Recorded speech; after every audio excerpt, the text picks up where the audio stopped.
వెనకట మా తాత మూట కొట్టేదట, గట్ల తోడిన నీళ్లతోటే వ్యవసాయం నడుస్తుండేనట. అటెనక ఆయిల్ ఇంజన్ వచ్చిందట. కొన్నేళ్లకు కరెంట్ లైన్లు గుంజిండ్రట బావుల కాడికి. అప్పట్లో 2-3 గంటలు వస్తే అదే ఎక్కువ అని పెద్దలు చెప్తుంటారు. కరెంటు తయారు చేసుడు పెరిగినాక ఇంత సప్లై సుత పెరిగింది. ఇక ఇప్పుడు ఎట్లున్నదో చూస్తూనే ఉన్నాం. మరి మన తాతల కాలంలో కరెంటే లేదు అంటే ఎట్లుంటది? ఇవాళ మన అసెంబ్లీలో గా చర్చలే నడిచినాయి పొద్దాకా. అప్పులు, ఆస్తులు, పవర్ ప్లాంట్లు, కరెంటు కోతలు, కమిషన్లు మొత్తం బయటికి వచ్చినాయి.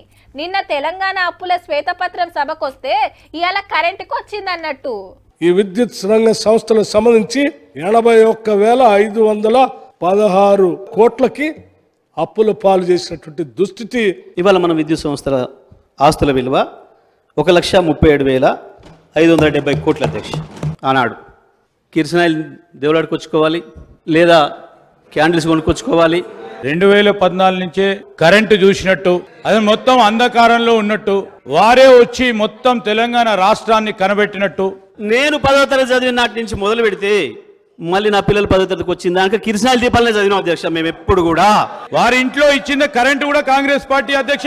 24 గంటల విద్యుత్తును అన్ని రంగాల వినియోగదారులకు అందించిన ఏకైక రాష్ట్రం తెలంగాణ రాష్ట్రం మాత్రమే అధ్యక్ష. ఈ రోజు 24 గంటలు కానీ పచ్చి అబద్ధం అదే. లాగ్ బుక్లు ఎందుకు తీసుకొచ్చి మీరు హైదరాబాద్లో దాచిపెట్టిండు? ఇవాళ ఏమున్నామో అర్థం చేసుకోవాలంటే ఆ రోజు ఏమున్నామో తెలుసుకోవాలి, ఆ రోజు ఏమున్నామో జ్ఞాపకం చేసుకోవాలి. ఎవడైనా తలమాసినోడు ఇది కొనుక్కునేటోడు దొరికితే వాడిని తీసుకొచ్చి మాకు అప్పచెప్పండి. ఆ తలమాసినోడి దగ్గర మేము డబ్బులు తీసుకొని మీ డబ్బులు వెనక్కిస్తామని వాళ్ళు అంటే తెలంగాణ ప్రభుత్వం నేనున్నా వాళ్ళని వీళ్ళని ఎందుకు ఎత్తుకుంటారు అని చెప్పి వీళ్ళు పోయి ఒక ప్రైవేట్ కంపెనీ మునుగాల్చిన రైతులకు ఒకవేళ ఒక ఎకరం కాదు ఒక మడి ఎండిపోయినా సరే రైతాంగ రోడ్డు మీకు వచ్చేవాళ్ళు. తప్పకుండా ఇవాళ సోషల్ మీడియా బ్రహ్మాండంగా యాక్టివ్ గా ఉంది.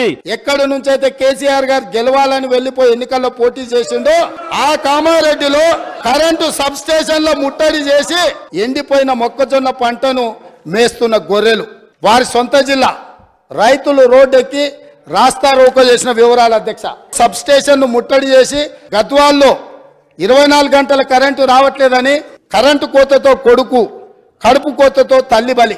చేసిన అప్పుతోని అభివృద్ధి చేసినాం. అదే అప్పుల్ని అదే సంస్థలు తీర్చుకోవడం కావాల్సిన ఏర్పాట్లు కూడా చేసినాం.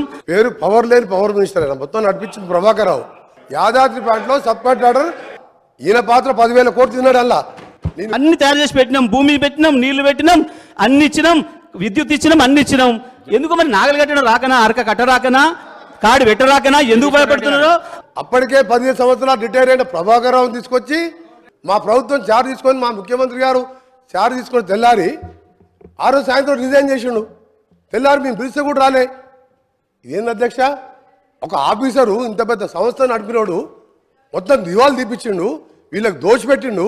సిట్టింగ్ చేస్తూ విచారణ చేయిస్తారా, కమిషన్ వేసి విచారణ చేయిస్తారా, వెంటనే విచారణకు ఆదేశించాలని చెప్పి నేను సభ కోరుతా ఉన్నా అధ్యక్ష. వారి కోరిక మేరకు జ్యుడిషియల్ ఎంక్వైరీకి ఈ ప్రభుత్వం ఆదేశాలు ఇస్తుందని తమ ద్వారా తెలియజేస్తున్నాను అధ్యక్ష.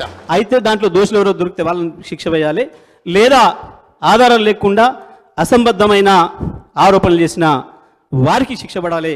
ఈ మంత్రి గారు పోతారు సార్, చెప్పకుండా పారిపోయిన ప్రభాకర్ రావు జైల్లోకి పోతాడు, అందరు జైల్లోకి పోతారు సార్. ఒక మన రాష్ట్రంలో అప్పులు చేసినట్టు భారతదేశంలో ఇంకెవరు చేయనట్టు. ప్రజల కోసం అప్పులు చేయలే, అభివృద్ధి కోసం అప్పులు చేయలే. అభివృద్ధి పేరు మీద కమిషన్ల కోసం అప్పులు చేసి 1000 కోట్లు దోచుకున్న చరిత్ర ఈ టిఆర్ఎస్ పార్టీ అధ్యక్ష. మరి వారు ఉపయోగించిన పదం ఖబర్దారని అధ్యక్ష స్థానాన్న బీఆర్ఎస్ పార్టీనా, వ్యక్తిగతంగా మమ్మల్ని? గతంలో కూడా నేను శాసనసభలో ఉన్నప్పుడు దయాకర్ రావు గారు మంత్రిగా ఉండి ఉరికిచ్చి కొడతా అన్నాడు అధ్యక్ష. నన్ను అందరూ ఉరికిచ్చి కొడతా అన్నాడు నన్ను శాసనసభ్యుని పట్టుకొని. అప్పుడు ఎక్కడ పోయింది మీ తెలివితేటలు, అప్పుడు ఎక్కడ పోయినా మీ మాటలు? రాజగోపాల్ రెడ్డి గారు చీకటి నుంచి వెలుగులు సృష్టించుకుంది ఒక్క తెలంగాణ రాష్ట్రమే గత 10 సంవత్సరాల కాలంలో అనే విషయం ఈ దేశానికి అంతటి తెలుసు.